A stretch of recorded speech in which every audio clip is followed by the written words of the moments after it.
Bonjour à toutes et à tous.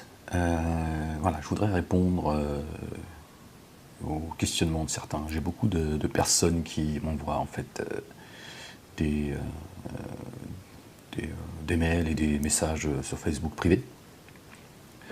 D'ailleurs, je tiens à remercier tous ceux qui me soutiennent. J'essaye de répondre à tout le monde. Je pense que vous l'avez compris. En général, je réponds à tout le monde, mais ça met un peu de temps. Voilà, les messages sont nombreux et j'ai pas de secrétaire. Voilà. Et donc il y a une question qui revient depuis plusieurs semaines. C'est toi, Ahmed, qui connais Diodo depuis toutes ces années, qui le connaît bien. Diodo est-il antisémite ou non? L'affaire de la quenelle, tout ça. Donc c'est, en fait, c'est voilà, les questions en fait sont assez souvent les mêmes. Voilà, ce que je pense de la quenelle, est-ce que Dieudonné est réellement anti-juif, voilà, ça tourne autour de cette question. Donc voilà, ce que je pense grossièrement de l'affaire Dieudonné. J'ai envie de dire qu'en fait, j'intitulerai cette vidéo le responsable de l'affaire Dieudonné, c'est Dieudonné lui-même. C'est ça en fait. C'est un peu comme cela que je résumerai l'affaire Dieudonné. Il en est le premier responsable, je pense. Alors, est-ce que Dieudonné est antisémite, oui ou non? Je dirais que Dieudonné est antisémite sans l'être, en réalité. Comme il peut être raciste, anti-noir, anti-arabe, anti-musulman, anti-chrétien, mais sans l'être en réalité. C'est l'un des aspects de Dieudonné. Bon, moi je le connais de très près pour avoir passé 7 années à ses côtés. On a eu des milliers d'heures de discussion. Bon, même si moi je ne me mettais pas en avant et en réalité les gens ne savent pas ma vraie proximité avec Diodo pendant 7 ans, quoi. J'étais très très proche, très intime, quoi. Et donc je connais quelque peu certains traits de Dieudonné. Voilà, on ne connaît jamais les gens assez. On peut passer 30 ans avec les gens, mais voilà. La nature humaine, elle est tellement complexe. Mais je connais très bien Diodo, quoi. Et donc à votre question qui m'est posée est légitime, mais voilà, c'est vrai que vous me posez tous cette question en fait. Est-ce qu'il est réellement antisémite ou pas? Oui, il est antisémite, sans l'être. Je m'explique. Diodo, il va... Voilà, un exemple concret. Ce qui a fait polémique, c'est de là qu'est partie la polémique en réalité. On pense que c'est Valls qui a fait monter la sauce, mais Valls, il a fait que récupérer une réalité d'abord médiatique. Hein. Si vous avez suivi l'affaire, Manuel Valls, il a réagi après que les médias, je ne sais plus sur quelle chaîne, ont montré un bout du spectacle de Diodo. Et Diodo s'exprimait, je ne sais plus, je crois que c'est Cohen, je ne suis pas sûr en fait. Je ne sais plus de qui il parlait exactement, peu importe. Donc c'est quelqu'un qui aurait porté, qui aurait tenu des propos concernant Diodo, et donc Diodo lui répond sur les planches, et à un moment donné, il parle de chambre à gaz. Il dit quelque chose comme ça, à peu près, de mémoire, dommage, quand je pense à toi, ou à ce que tu as pu dire, je sais plus, il avait traité de cerveau malade, quelque chose comme ça, et il lui dit, quand je pense aux chambres à gaz, dommage. Voilà, ça c'est l'un des traits de Dieudonné.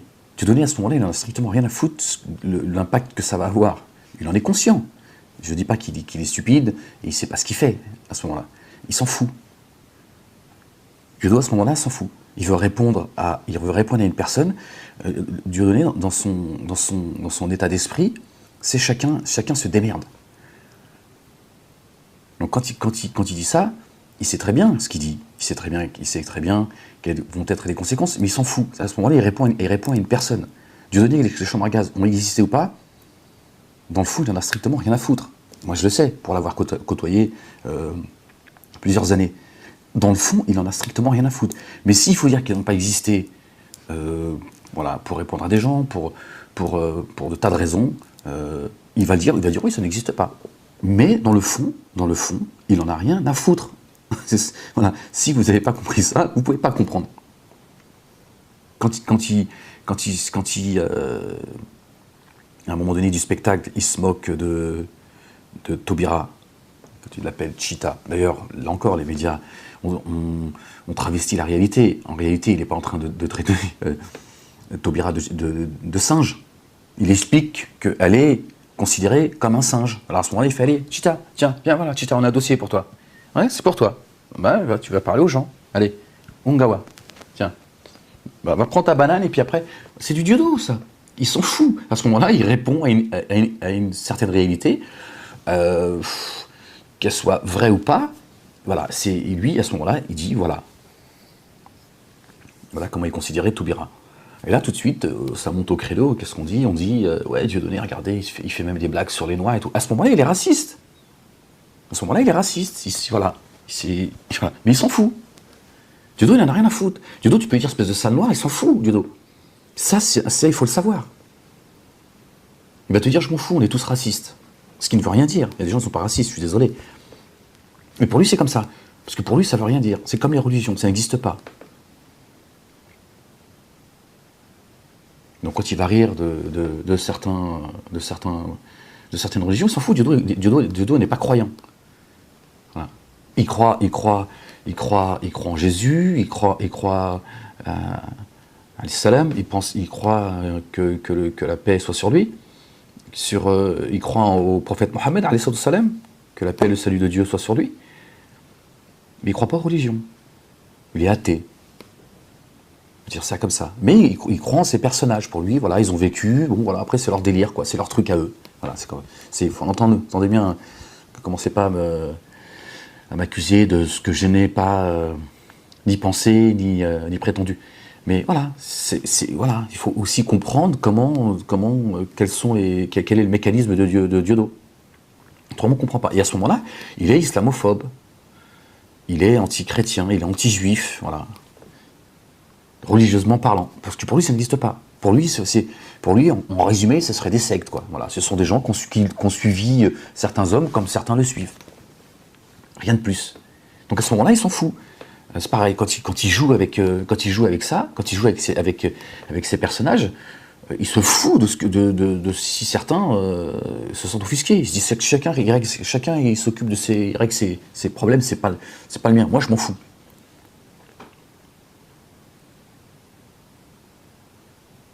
Ça, il faut le savoir. Si on ne le sait pas, il y a des choses qu'on ne comprend pas. Et c'est pour ça qu'il y a beaucoup de gens qui suivent Diodo, parce que quelque part, ils n'ont pas ce sentiment qu'il est antisémite, qu'il est anti-musulman, qu'il est... Donc, voilà, on reflète quand même ce qu'on est. Voilà, il y a des choses comme ça, fait partie du domaine de l'invisible. Les gens ressentent, on peut se tromper, mais les gens ressentent, en règle générale, qui on est.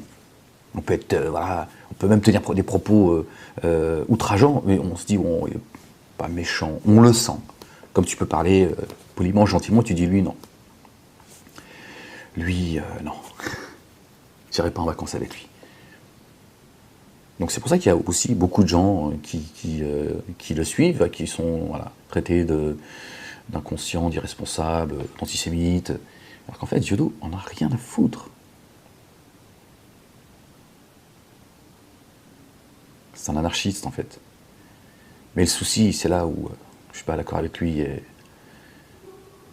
Et je lui en veux, c'est qu'il s'est laissé récupérer par des gens qui, eux, par contre, savent où ils veulent aller.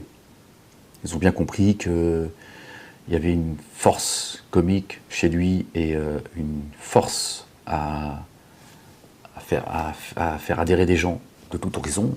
C'est un travail qu'on a fait de longue haleine, je l'ai fait avec lui. Sauf que le problème, c'est qu'à un moment donné, moi j'ai dit non. J'ai dit non. Moi, mes intentions, c'était pas celle-là, quoi. Et donc le fameux penseur Alain Soral, lui, a compris qu'il y avait quelque chose à faire avec Dieudonné, sachant que voilà, C'était quelqu'un qui fonce. Il aime ça. Il aime la provocation. Il aime qu'on lui fasse mal. Voilà, il serait malheureux si la mère elle était tout le temps calme. Il a besoin que par moment elle soit agitée. C'est là où voilà, il se sent le mieux. Donc il va dans la provocation, il n'en a rien à foutre. Voilà, il peut dire le contraire de ce qu'il pense. Voilà. Juste parce qu'il est là, il mène un combat. Je ne dis pas qu'il ne mène pas de combat, il mène un combat. Et Diodo, son premier combat, entre guillemets, il en a peut-être d'autres cachés, j'en sais rien. Mais il mène en tout cas un combat contre certaines institutions, telles que le CRIF, la DICRA, certaines personnalités artistiques, voilà. Certains comédiens, certains... Voilà. Donc il a des comptes à régler avec des institutions et des hommes. Et donc en réalité, si on ne comprend pas qu'à ce moment-là, lui, son mécanisme, il parle à ces gens-là, il n'en a rien à foutre du reste, je vous le dis franchement, il n'en a strictement rien à foutre, Diodo. Il s'en fout. Voilà. Même son public, voilà, il est là, vous l'appréciez, machin, il est là, il vous fait rire, il est payé pour ça, après, que vous ne soyez pas d'accord avec lui, il n'en a strictement rien à foutre. C'est comme ça. Diodo, il avance seul. Même ses proches, qui sont dans le même bateau que lui, quand il va aller là, tu suis pas, il n'en a rien à foutre. Et donc, Diodo, il répond à tous ces gens. Donc, il s'en fout des conséquences qu'il y a autour. Il en est conscient, mais il s'en fout. Pour ça, dans son spectacle, quand il dit des choses, voilà, il s'en fout, quoi. Il sait ce que ça va donner, il avance.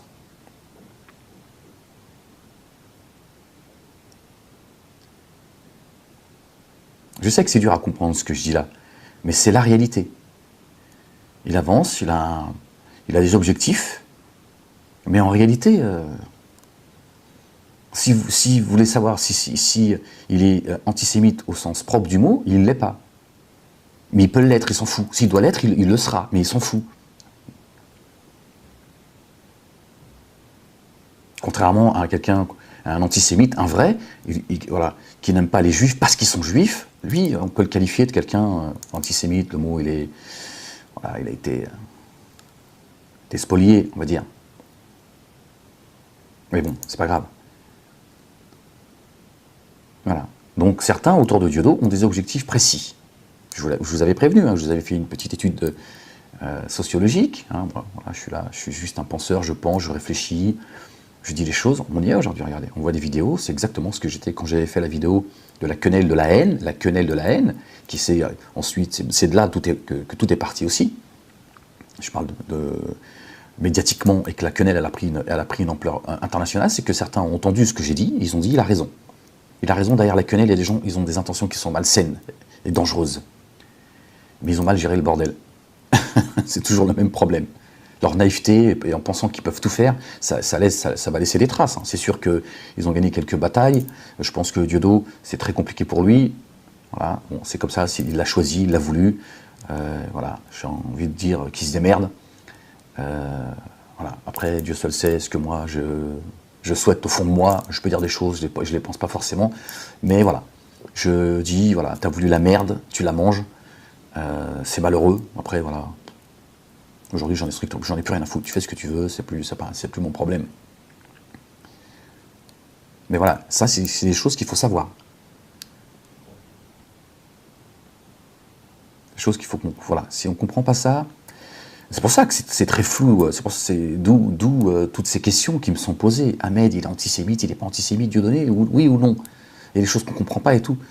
Voilà. Parce que voilà, c'est très compliqué à comprendre quand on ne connaît pas le personnage de près. Et Diodo, il m'a souvent dit, je m'en fous, moi, j'aurais pas demandé d'aimer les Noirs, j'en ai rien à foutre, on est tous racistes. Quelque part, on est tous racistes. Bon, je suis pas d'accord avec ça. Mais je comprends ce qu'il veut dire. Mais connaissant le personnage, effectivement, il en a rien à foutre. Pour lui, chacun il gère son truc, quoi. Il s'en fout. Voilà. Je m'en fous qu'il y ait des gens qui pensent que je suis raciste, qu'il y ait des gens qui m'aiment pas. C'est son état d'esprit. Et ça, si on ne l'a pas compris, on ne comprend pas. Quel est son cheminement, où il va, pourquoi il s'enferme comme ça. Après, il y a une autre réalité derrière. D'accord ? Bien plus construite. voilà, avec une idéologie. Diodo, il mène un combat, mais c'est vide, quoi. La coquille, elle est vide, quoi. Voilà. C'est pareil, même le combat qu'il a voulu mener concernant l'esclavage. La coquille, elle est vide. C'est pas où il va. Voilà, il est toujours avec ses références à lui. Anarchiste, voilà. Voilà. Lui, si tu écoutes Diodo, on se jette tous des caillasses. Ouais, vas-y, sale noir, tiens, sale arabe, ouais, sale juif, sale musulman. Ah, ouais, c'est bien, c'est bien. Il y a du mouvement. Les gens s'amusent. C'est mieux quand même que de faire oui, non, aimons-nous, tout ça. Il ne croit pas à tout ça, Diodo. Lui, vas-y, caillasse-le comme il m'a caillassé, on verra bien. Bon, c'est vrai que ça a ses bons côtés, parfois, mais après, à un moment donné, je pense que dans la vie, il faut être sérieux, quoi. Le globe, il ne tourne pas dans tous les sens quand il en a envie. Je pense que si le globe, il a des règles, et elles sont là, elles existent, elles sont parfaites, ça veut dire que l'homme, il a intérêt à avoir un minimum de sérieux. Diodo, il n'en a rien à foutre. Il n'en a rien à foutre. Plus tu tapes, plus il fait le con. Bon, il a ses limites, ça reste un être humain, hein. N'exagérons rien. Il a ses limites. Mais c'est son état d'esprit. Voilà. Je ne parle même plus de limites, c'est son état d'esprit. C'est comme ça.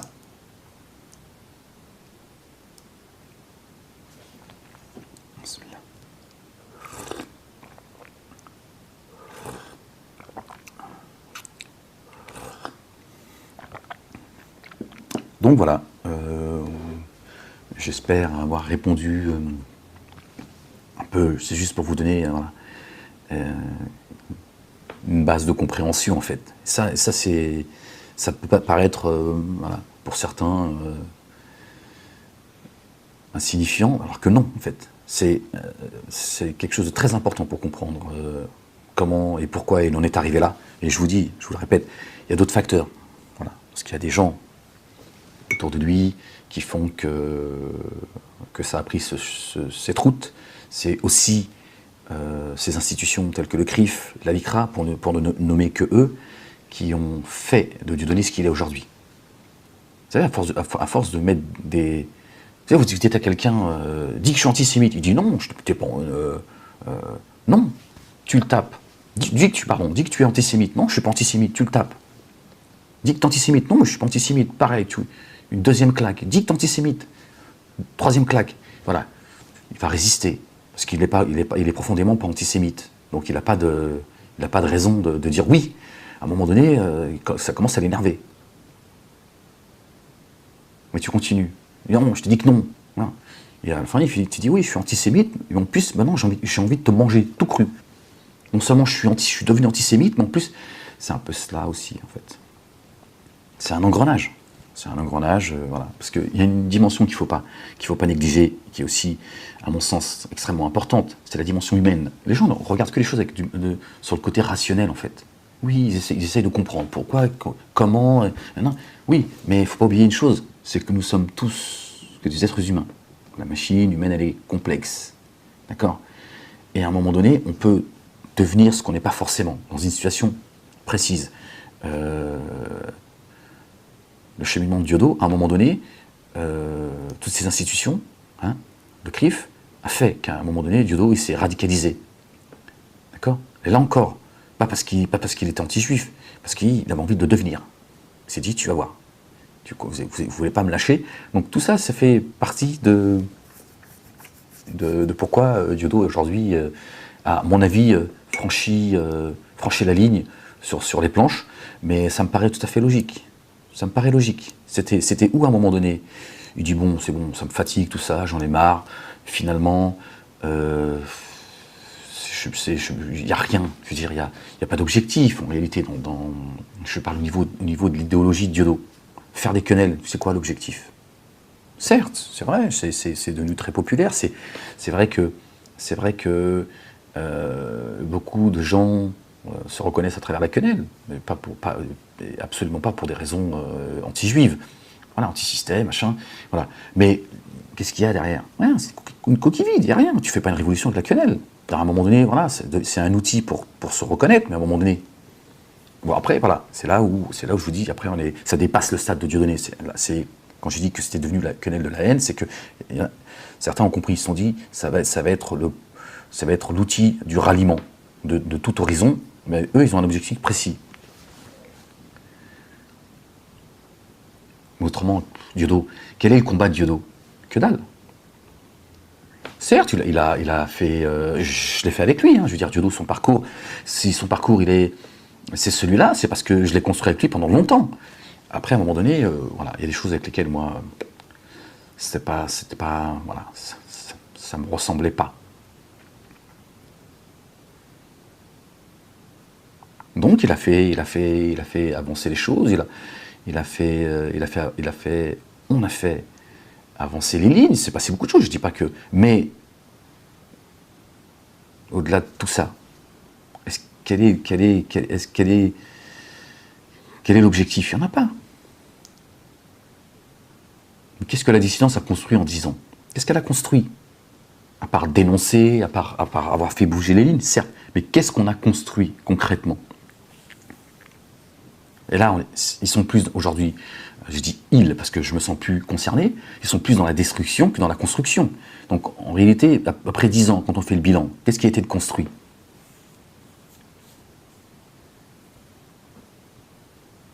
Sans enlever que, voilà, on s'aperçoit, enfin moi je m'étais aperçu de cela il y a bien longtemps, mais on s'aperçoit qu'effectivement, sans être dans le complotisme, voilà, il y a des gens qui ont une grande influence jusqu'à j'allais dire parler au nom du Conseil d'État, parce que ça se trouve, le Conseil d'État, il s'est même pas réuni. Ils ont dit, le Conseil d'État a dit, mais en fait, c'est eux. Allô, machin. Parce qu'en quelques minutes, mon avis, tu fais pas une réunion, quoi. Donc, à mon avis, le Conseil d'État, ils ont parlé au nom du Conseil d'État. Voilà, ça veut dire, donc là, tu dis, c'est extrêmement grave. Parce que là, non seulement le Conseil d'État n'a pas été influencé dans son rôle, c'est-à-dire réunion, qu'est-ce qu'on fait, et puis il y a des gens qui ont fait un travail de ça pour orienter. Non, c'est quelques coups de fil. Donc là, c'est la mafia politique. Alors, on est ailleurs. Je suis désolé de le dire comme ça, mais voilà. Donc ça, c'est vrai que on peut l'attribuer à Dieudo et ceux qui ont construit cette dissidence. Voilà.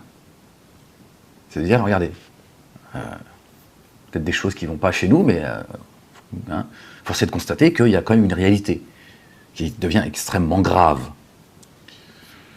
Mais il n'y a pas d'objectif, il n'y a pas une idéologie précise, voilà, de construire. Tu construis quoi? À part l'anarchie, bon, voilà, c'est pareil, aujourd'hui, bon, puis comme aujourd'hui ça commence à devenir compliqué pour Dieudo et l'autre pitre de Soral, c'est vrai que la sortie de secours, à mon avis, une petite garde civile, même de quelques jours, ça pourrait aider. Autrement, bon, à part foutre le bordel, semer le désordre, si c'est ça le combat, ce sera sans moi, je vous le dis tout de suite. Hein. Le désordre, c'est bon, il y en a déjà assez comme ça. Donc voilà, j'en suis à combien? 23 minutes, donc voilà, je vais juste échanger avec vous, on est entre nous. Donc voilà, est-ce que Canal+, est-ce que Dieudonné est antisémite? Non, Dieudo n'est pas antisémite. Si je devais, je vais finir là-dessus, si je devais, je vais faire une parabole, commencer par me lancer des fatwas. Parce qu'il y a des gens, même rire, oui, là, tu te rends compte, si tu savais ce que c'est que de rire et tout. Là, mais si je devais, dans mon imaginaire, voilà, parce que c'est dans mon imaginaire tout ça, rencontrer Dieudo après la mort, je le verrais bien dans un endroit où il n'y a rien, en fait. Salut Dieudo, qu'est-ce qui se passe? Il n'y a rien. C'est un peu le projet de Dieudo, en fait. Parce que là, je veux dire, c'est ni en enfer ni au paradis. Comment ça se fait? Qu'est-ce que ça fait en bas? Bah rien. C'est le projet de rien, en fait. Ouais, c'est ça. En fait, tu vas où? Bah je vais vers rien. Non mais c'est un peu ça, Dieudo. Donc c'est pour ça qu'il prend les choses parfois avec une certaine légèreté. il construit des choses, mais ça sert à rien en fait. Pourquoi tu l'as fait? Pour rien. Et ça va servir à quoi? À rien. Et pourquoi alors? Bah pour rien. C'est un peu cela. C'est-à-dire que voilà, je le verrai après la mort, voilà, entre les deux, entre l'enfer et le paradis. Il est là, il n'y a rien en fait. C'est sa punition. Parce que j'ai un petit peu réfléchi un petit peu sur le plan spirituel, quoi, philosophique, on va dire. Et moi, je ne crois pas au hasard, bien évidemment, en tant que croyant. Et je me dis, Dieu donne ce qu'il veut à qui il veut. D'ailleurs, ça répondra à ceux qui me traitent de jaloux. Tu es jaloux de Dieu, machin. C'est enfantillage. Mais non, je ne peux pas être jaloux à Dieu, envers Dieu donné. Parce que moi, c'est dans ma culture. J'ai appris ça depuis tout petit. C'est que Dieu donne ce qu'il veut à qui il veut. Il donne, il reprend. Il donne, il reprend, il fait ce qu'il veut. D'accord? Donc si je devais être jaloux, et si je devais en vouloir à quelqu'un, ça ne serait pas à Dieu donné, ça serait à Dieu. D'accord? Dieu, il a son destin, et voilà, il est écrit. Que moi, je peux faire des calipettes. Si je ne suis pas content, ça ne servira à rien. D'accord? Donc ça, c'est juste pour vous retirer tout fantasme, en fait. Mais je me dis, finalement, voilà, Dieu a donné un don à Dieudo. Voilà, c'est un grand humoriste, il a des qualités énormes, artistiques. Et je me dis, Dieudo, Dieu t'a donné un destin particulier, un privilège. Il y a des gens comme ça à qui Dieu donne des choses, que ce soit artistique, le savoir. Voilà, il y a des gens comme ça, ils ont une destinée exceptionnelle, particulière. Mais je crois que quand Dieu te donne un don, il faut savoir l'utiliser à bon escient. Et je pense que Dieudo, ce qui va lui coûter cher, en fait, c'est d'avoir trahi ce que Dieu lui a donné. Il lui a donné un don, il a fait des choses. Je ne vais pas brosser un tableau noir. Il a fait des choses. Mais je pense que lui souvent m'a dit, tu sais, ce qui compte, l'important à mettre dans un spectacle, c'est la fin. Et ce que je crains pour toi, Dieudo, et je le dis en toute neutralité, je fais abstraction de tout, de ce qui nous oppose et de ma colère te concernant. Ce que je crains pour toi, c'est que la fin du film ne soit pas ce qu'elle aurait pu être. En fait. Et ça, ce sera peut-être, ça c'est moi qui le pense, hein, la punition divine. C'est d'avoir gâché tout ce talent. Voilà, c'est ce que je me dis. Je me dis, voilà, peut-être que d'avoir fait de cet art que tu manipules, que tu affectionnes particulièrement, et voilà, et tout le monde, même ceux qui t'aiment pas, je pense qu'ils n'ont pas le choix pour eux. Et puis ceux qui t'aiment bien, c'est le plaisir de reconnaître que tu as un talent fou, mais que ce talent, malheureusement, tu l'as mis au service de la haine. C'est bien dommage. Voilà, donc je vais finir, ça fait 28 minutes, je finirai là-dessus. Le responsable de l'affaire de Dieudonné, c'est Dieudonné lui-même. Voilà. À la prochaine vidéo. Salut, ciao. Bismillah.